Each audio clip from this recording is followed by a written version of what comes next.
So Kansas City is getting a downtown stadium after all, but it's not for the Royals. Just days after trying to win over organizers of the World Cup, Kansas City now bidding for the Republican National Convention. Tuesday is election day. We look at why even low-ballot school board races are getting national attention, plus the rest of the week's most impactful stories and newsmakers. Week in Review is made possible through the generous support of AARP Kansas City, Dave and Jamie Cummings, Bob and Marlise Gorley, the Courtney S. Turner Charitable Trust, John H. Mize and Bank of America N.A. co-trustees, and by viewers like you. Thank you. Welcome everyone, I'm Nick Haynes. It's been a remarkable week of news here in our metro, and here to dissect the most impactful and confusing stories on both sides of our state line, and Mr. Up-to-Date on KCUR-FM, Steve Kraske. From the anchor desk at 41 News, Dia Wall is with us, keeping track of Kansas news from the Shawnee Mission Post. Reporter and editor Kyle Palmer. And with a laser beam focus on downtown business and development, City Scene KC reporter Kevin Collison.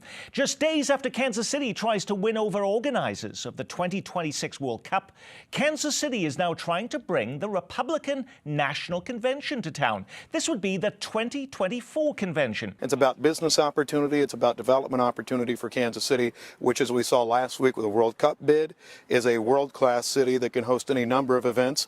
Mayor Luke is clearly enthusiastic, but has Kansas City not learned any of the lessons from the last Republican convention in Charlotte, which, according to news accounts, lost $200 million after the pandemic turned the convention into a one-day show with fewer than 1,000 people in attendance? Dia Wall, the president didn't even give his acceptance speech in Charlotte. He did it from the balcony of the White House. Nick, we have to be fair. The country was in the middle of a pandemic, right? So there was a lot of back and forth. There was frustration about the politics. Are they going to let us do what we want and pack out the stadium? So Charlotte really did get short shrift there. If you go back and look at 2016, Cleveland hosted the convention. That's the city that actually was the one selected before when Kansas City had bid for the RNC, yes. Didn't get it because of infrastructure issues. Fast forward to 2021, you look at how much the city has transformed, particularly downtown. Hotel space is up. That was a big concern before. There's a really beautiful convention center hotel that's now downtown. A new airport terminal is coming. And Kansas City really feels like they can pull this off. Wow. With all of that, Kevin Collison, what are our liabilities at this point? They should just be coming here. Well, you know, I think one of the liabilities, which we hear a lot about with our city, is transit access. Although we do have a streetcar route now that definitely can link a variety of hotels, including the Lowe's, including the hotels at Crown Center, with the convention center. You know, I think one of the issues, and this has nothing to do with Kansas City, is going to be the politics of 2024, with Trump potentially being the nominee, or at least his followers challenging the nominees, and a lot of security issues that I'm frankly curious and mildly skeptical our community is capable of handling. You know, that is certainly an issue. There will be security challenges, and particularly if former President Trump is back on the ballot in 2024. Why does the city even want to worry about all of this, Steve? Well, because it's an opportunity. You know, it's an opportunity for national exposure, Nick, and it's an opportunity to fill up a lot of hotel rooms that have been underperforming because of COVID for so many months. You wonder sometimes how the new Lowe's Convention Hotel is even, you know, keeping on given all the trials of COVID. So this is an opportunity for the city. I think there's one problem that Kansas City can't do anything about, and that's the politics of 2024. These conventions typically go to cities in states that are swing states that could go either way. And Kansas City, Missouri is going to go red in 2024. So is Kansas, Nick. And if there's any one big drawback to our bid, that's probably it, because we have a whole lot more going for us right now than we did even 4 or 8 years ago. But as you pointed out, the mayor is trying to resuscitate a declining hospitality industry, particularly hotels, as you mentioned, and the convention business. And people, because we don't have enough hotel rooms, Kyle, will have to come to other communities, including into Overland Park and Prairie Village, and to all of the hotels in Johnson County. Are they feeling gleeful about the opportunity to bring in a national convention? I'm sure there are some Airbnb owners in Prairie Village who are salivating at the idea of being able to jack up their rates. But I think, true. I mean, there's a very dire economic impact to the hospitality industry across the region. A clearest example of that in Johnson County has been the effect on the Overland Park Convention Center. City officials there said the pandemic has been crushing for the Overland Park Convention Center. It's estimated they're going to lose nearly $5 million between this year and last year affected by the pandemic. So yeah, a big event like a political convention or a World Cup would be music to the ears of anyone in the hospitality industry, of course. I would just leave you with one more potential challenge for the 2024 RNC. People have maybe forgotten that Kansas City is hosting the NFL draft in 2023, putting in a bid to host the World Cup in 2026. You know what all these things take? Cash, and a lot of it. And so when you talk about whose purse strings you're going to be trying to tug on for these events, when I talked to former Mayor Sly James, he said, you don't want to rob Peter to pay Paul. In essence, we can't go to the same donors to pull all of these events off. The question is going to be, can we raise the 75 to 80 million that we're going to need for the RNC in addition to the other things that the city is trying to win? Here's one of the other big local stories of the week. So Kansas City is getting a downtown stadium after all, but it's not for the Royals. Instead, prepare for the world's first stadium, apparently, built for a women's sports team, and it's coming to the Kansas City riverfront. Just truly sends a signal that Kansas City is the soccer capital of America. Dia Wall, first of all, before we pick apart the pros and cons of this, you responded to this announcement on Twitter with one word, wow. Okay, so what, in your view, is so great about this? One, you cannot look at those renderings and not be excited about how gorgeous it is, how beautiful. I'm obviously a transplant here to Kansas City, and I've long thought that the river was underdeveloped and underutilized. Number two, it's historic. There has not been a stadium in this entire country built for a women's sports soccer team. Like, that's incredible. For us to be able to be on the forefront of something here in the metro, I think is great. Number three, zero public dollars. They didn't come to you and me to pay for it. They ponied up the cash themselves. And according to my man Kevin here, there's going to be a bar overlooking the water. It's all good for me. Okay, then, all righty, Kevin. If it is so great, and we know the ownership group says, yes, we're going to pay for all of this. Is there any cost to us then as taxpayers? Well, I don't really think so, Nick, at least the way they've laid it out. It's going to be accessible by streetcar. It's another important magnet to attract more investment and development to the riverfront. There's really not a lot to not like about it. In fact, I can't think of any downside. By the way, it's the owners of a local hedge fund plus Brittany Matthews, the fiance of Patrick Mahomes, who are the ownership group for this, who are saying we're just going to bankroll the whole thing, we don't have to worry. So if I don't even care about women's soccer, I'd never go, but if they want to pay for it, why should I care, Steve? Well, you should care a whole lot, because I think, just to underscore points from Dia and Kevin, this is an absolute game changer for Kansas City, Nick. This is reintroducing our city to the riverfront, which has been happening in little fits and starts, but not in any kind of aggressive way. This changes all of that. This brings lots of Kansas Cityans down to the Missouri River in a way that we haven't seen in decades in this town. And to Dia's point, it's about time. Okay, for decades, Kevin, it has been stated that, yes, we need to do something with our riverfront. Other cities you go to and you love being there, there's lots of development, things to do. We have nothing at our riverfront other than a casino. Is this really the catalyst for the river? As was pointed out in the press conference, our riverfront was where we dumped the rubble of the Kemper Arena roof collapse back in the 70s, whatever. It was just forgotten. It took a long time and a lot of money to clean it up. There was a lot of environmental issues. And steadily over the past 5-6 years, we've got one major apartment deal that's already been completed with almost 400 apartments. Another one's going up with 300. You got Bar K, which is a really fun place for people to take their dogs. So things are starting to happen. But as Steve pointed out, this is going to elevate it to a whole new level. It's going to become a destination for people who just aren't taking their dogs to the dog park or living in one of the apartments. I do wonder, though, what this means for the downtown ballpark for the Kansas City Royals, Dia Wall, because if Brittany Matthews and the Longs of the hedge fund that are putting this together and doing it all with their own money, why can't the Royals do that? Why can't John Sherman do that all for free and not ask for the public to spend a dime on a downtown ballpark? Ooh, don't get me in trouble on This Week in Review, but I will say this, right? Leave it to the women's team in town to up the ante. Because what it has shown us is that there can be private investment in some of these developments. We already know Kansas City generally does not have an appetite for tax increases, for more community improvement districts, for more public funds to build up buildings. It's going to make it harder for the Royals, isn't it, Steve? Or not, Nick. Maybe on some level it makes it easier because there's a psychological component here. If the women can play soccer in a downtown stadium, certainly the Royals can play baseball in a downtown stadium. And you got to remember, this is a magnitude of a fraction of what it would cost to do a ballpark. I mean, 2 years ago, the estimate was $800 million. That's more than 10 times what we're talking about for this soccer venue. The big sticking point really is our city has to deal with two professional sports franchises simultaneously. So whatever the Royals get, the Chiefs will get. And it's going to take some very creative thinking. I think, as Steve points out, you know, the fact that major investments are being made in entertainment and sports venues downtown will show people who are skeptical that downtown is a place to come to, which is going to be a generational change for some folks who've not been downtown in a long time.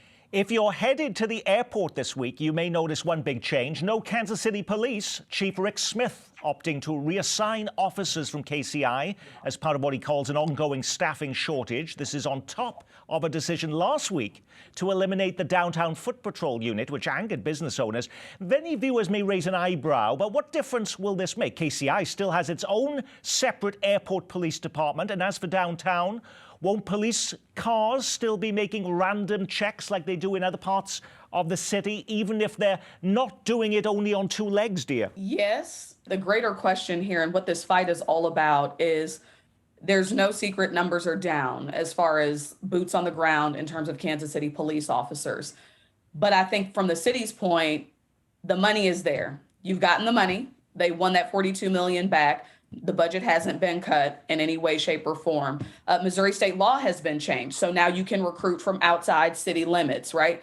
Every accommodation that Kansas City police have requested, they've gotten, and recruitment is still not going up. And so now it's a matter of moving resources around. That's at the police chief's discretion. And so I think the greater issue is going to be who gets what, when, where, and how. But it seems to me, Steve, this is making a bigger public point here, a political point by the police department.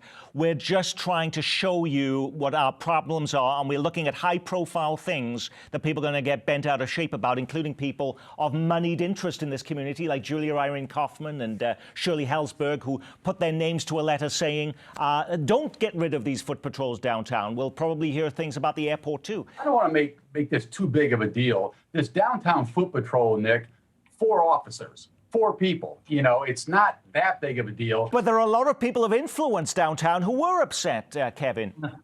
Well, you know, I agree completely with Steve. I mean, having lived and worked and covered downtown for 20 years, I can rarely, if ever, remember seeing a foot patrol officer. So I think this is kind of a Potemkin issue. And the folks that signed that letter, God bless them, they're civic leaders, but they're not the people on the street downtown. But the bigger thing is most of the security, if not all these days, has been provided by the downtown council's ambassadors, the guys you see in the black and yellow jackets.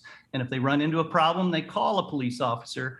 And an even bigger point beyond the fact that the foot patrol has been invisible is that I've had many times over the years telling me people get burglarized, they see their cars being broken into, and there may be one KC police cruiser in the entire district that can respond to the call. I have to say, you know, this is more than just a Kansas City, Missouri issue, though every time we talk about crime, it seems to be about Kansas City, Missouri. But I did see, Kyle, earlier this summer, in the Overland Park Chamber did a survey, and they asked residents, what was the number one issue in Overland Park? We talked about it last week, actually, and it was crime and drugs. Given all of the other things going on, that was the number one concern there? It is an issue in the mayoral race, which I think we're going to get to elections. But, you know, Mike Sinegy, the newcomer, the former business executive, he's emphasized it, says voters he talks to care about it. But his opponent, City Council member Kurt Skoog, says that Sinegy's basically trying to scaremonger, inflate and exaggerate numbers and painting a picture that is generally grimmer than reality. Well, I should point out, did you actually know there was even an election on Tuesday? First of all, voters in Missouri, from Independence to Parkville, Raytown to Lone Jack, will be voting on a variety of local tax issues. But most of the action is taking place on the Kansas side. Two big leadership contests underway there. Last week, we hosted back-to-back debates between the mayoral candidates in Overland Park and Wyandotte County. You should not have to be powerful, privileged, connected, or wealthy anywhere in Wyandotte County to get things done. The very things that Mr. Garner is saying are what I've been saying for the past 4 years. All of my contributions have come from residents. If you look at Kurt's, over 60% of his campaign financing came from commercial developers. You know, the reason that I get this support is because Mike has scared all development away from the city. If you missed that show, you can see the candidates again on the Kansas City PBS YouTube channel or on the Kansas City Week in Review podcast. Yes, there is an audio version of the show. Check it out wherever you normally get your podcasts. While the mayoral races are dominating news coverage, what has often been considered low-key, bottom-of-the-ballot races for school board are picking up some national attention. Surprisingly, there's even a lot of money coming in from around the country to power some of these campaigns. Kyle, normally few people pay much attention to races for school board. Why is this year different? Well, this is my hunch. I mean, I think it's just a reflection of how every election cycle now seems to be a pitched battle over the soul of our country or the soul of our communities. Most of the rhetoric in the campaigns have been heavily tinged with national issues related to the pandemic, masks, vaccinations, diversity and race, policing and the treatment of people of color.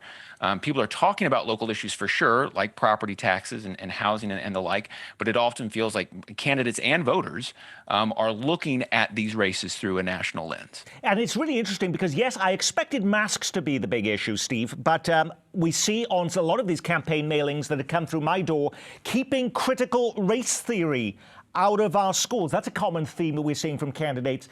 Is this election going to be the first test of how much resonance that issue has with actual voters? Oh, I think that's true, Nick. And this is one of those issues that some candidates are using to scare people. And we've learned in recent election cycles that when you scare people, you get them to react. And it's going to have an impact, Nick. There's no question about it. I can see you reacting to that, Dia. The problem for me is you're okay. It's like just an innocent mistake that kids are circulating petitions about bringing back slavery, or that Black and brown students have teachers dropping the N-word in the classroom. That's okay. That's just an innocent little mistake, right? But critical race theory, if only we were as mad about the very real racism and very real consequences that all of our children are subject to in these classrooms and in these schools, then maybe we can make some progress. What I take issue with more than anything else, generally, people run for school board because they want all children, not just their own, to get a quality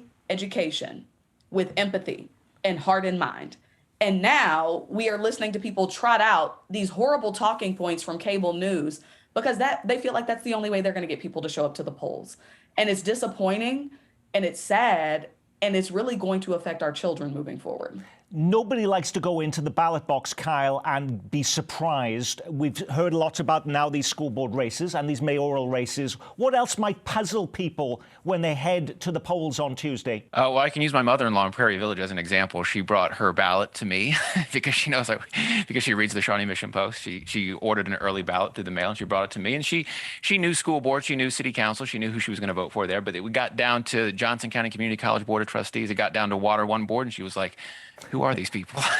So I would just say, shameless plug, I told her, Barb, there's a really easy solution. You can just go to ShawneeMissionPost.com and search for our election primers for all of these races that are going to be on your ballot. But yeah, I mean, of course, you get down to the bottom of the ballot in a midterm off-year election. You're going to have to do your homework if you're going to want to make an informed choice, of course. And by the way, dear Ward, don't worry, Kyle's mother also listens to 41 Action News, so you have nothing to worry about there. Next up, he drove for miles the wrong way on I-70 at speeds close to 100 miles an hour. He was drunk, and when a state trooper eventually pulled him over, he threatened to fight the officer and called him a donut boy. He also happens to be one of the most influential politicians in the Kansas legislature, and this week he appeared in court and was handed a sentence of 2 days in jail. We are concerned. I certainly am. I have heard from many constituents who have said that there shouldn't be two standards. That's State Senator David Haley from Wyandotte County. The armchair quarterbacking has already begun, of course, but was former Kansas Senate Majority Leader Gene Suellentrop given special treatment or typical treatment? Would a plumber from Olathe have gotten the same sentence, Kyle? From the people who handle cases like this, and you talk about things like diversion and other things, that he did get what other people would have gotten. I don't know how much this resonates with the normal folks and voters of Johnson County and other areas. I do also think it just kind of falls along the typical partisan ideological lines, depending on whether it's an RRD next to his name, whether they think he should have gotten worse or better. I couldn't fail to notice, Kevin Collison, that on your Twitter feed that you made a very specific reference to this story and were feeling, that doesn't seem like a tough sentence. Oh, no, you're outing me on my tweets. I would think that if it was an African-American driver proceeding like that in Topeka, he might have ended up dead. I mean, it's just, it does smell of a double standard. So I outed you, and I'm sorry about that, Kevin. Am I going to out Dia Wall too? I'm more than happy to say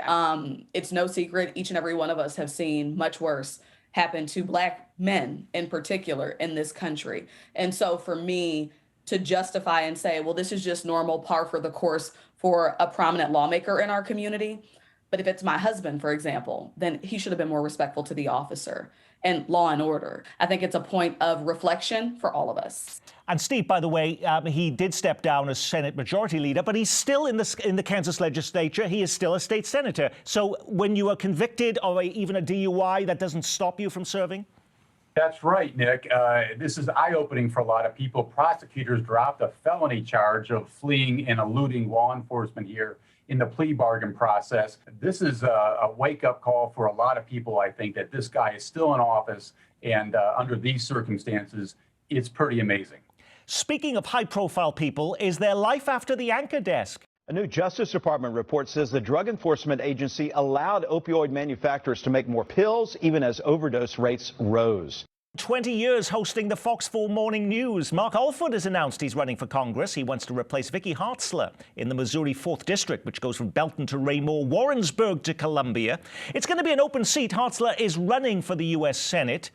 Mark says he wants to be a conservative voice in Washington, but there are at least half a dozen self-described conservatives either running or preparing to run on the Republican side. Steve, does being a high-profile TV anchor in Kansas City help him? You bet it does, and that's why we're all waiting for Dia Wall to announce for the U.S. Senate.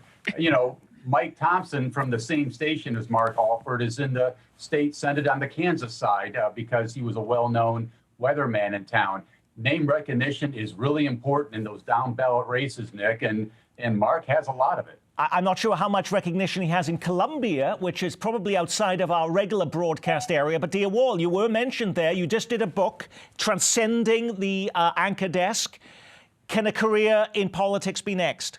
I value my marriage and my kids, okay? Look, it's gotten so bad of late that I might run. No, let me stop. I will never run. I will never run. And as Steve mentioned, Kyle, one of his colleagues, well-known meteorologist Mike Thompson, did go into in the Kansas legislature, and he's now in Topeka serving. Yeah, he represents an area of Western Shawnee. I mean, I think if Mr. Alford decides to follow in his former colleague's footsteps and follow his playbook, then he could become a fairly polarizing figure in Missouri, because Senator Thompson is a pretty polarizing person in his own right. He has some very strident and outspoken opinions about things like COVID-19 and climate change, but his base absolutely loves him. And I think his name recognition and his time on the air play into that. And by the way, Mark was on this program many, many times. And I spoke with him actually yesterday, and he said he actually doesn't even live in the district right now. He's hoping that redistricting that takes place will actually shift him into that district.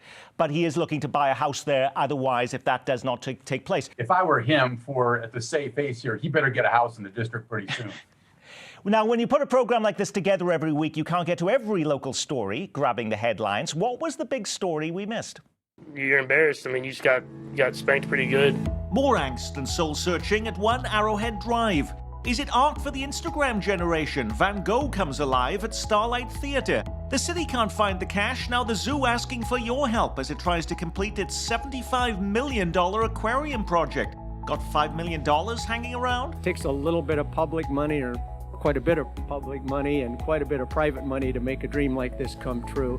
It's scheduled to open in the summer of 2023. In other news, Cerner announces a new round of layoffs, and a new Kansas law giving parents the right to challenge school COVID rules goes before the state Supreme Court.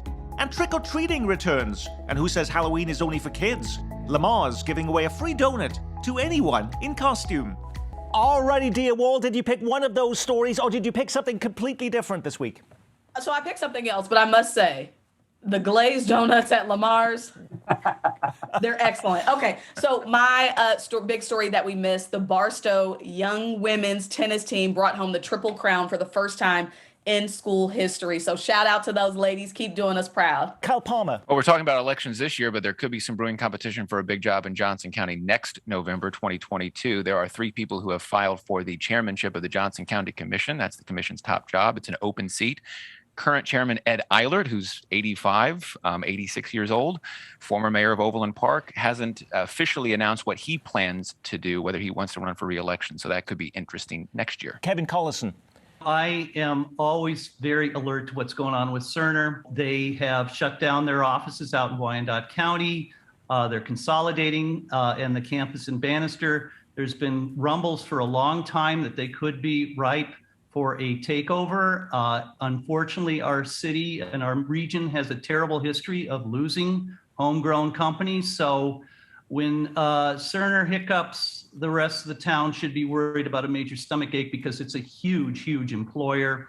And it would be really difficult on our local economy to lose a firm like that. Steve. Kansas City, Missouri police want a budget that's 6% higher than what they've had this year. We're once again at an important inflection point with this department. What kind of force do we want? What can this city afford? All those questions, I think, are on the table now in the wake of this budget proposal. And on that, we will say our week has been reviewed, keeping you up to date weekdays at 9 on KCUR-FM. Steve Kraske from the Anchor Desk at 41 News, Dia Wall. The Shawnee Mission Post's Kyle Palmer and Kevin Collison from City Scene KC. And I'm Nick Haynes from all of us here at Kansas City PBS. Be well, keep calm, and carry on.